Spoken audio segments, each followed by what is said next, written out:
Ayan, dumating na si Nike. Dumating na siya. Binili ko to. Ayan. Dumating na si Nike.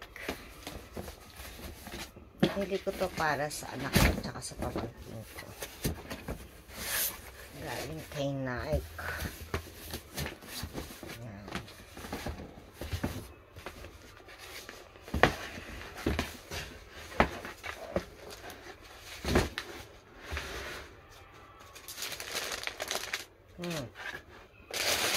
Laki ng paa. Ito guys. Binili ko siya. Ay, nalaglag.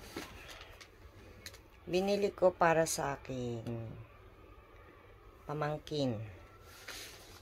Birthday niya kasi kahapon. Ka-birthday niya yung nanay ko. Para sa anak ko. Anak-anakan. Pamangkin. Like. Ay, laki ng paano.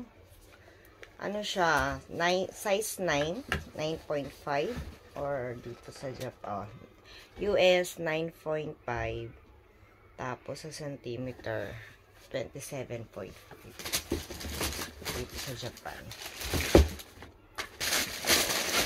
Kasi malapit na guys yung uwi ko sa Pilipinas. At eto, binilan ko. Pero hindi ko na siya lalagay sa box.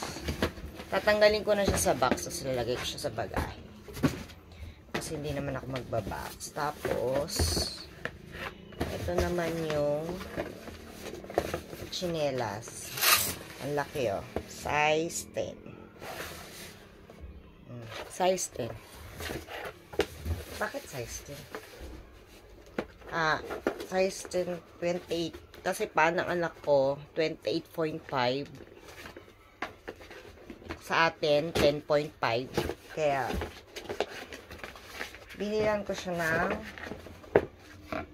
laki. Malaki. O hindi.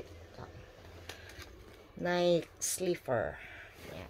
Same kami. Ganito din yung chinelas ko, guys. Size 9. Size, ano lang sa akin, 5. 6.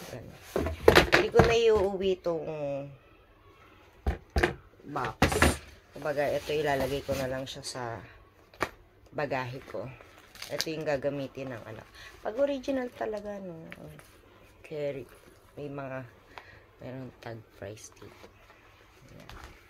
And thank you for watching, guys. Bye! See you soon, Philippines. Bye!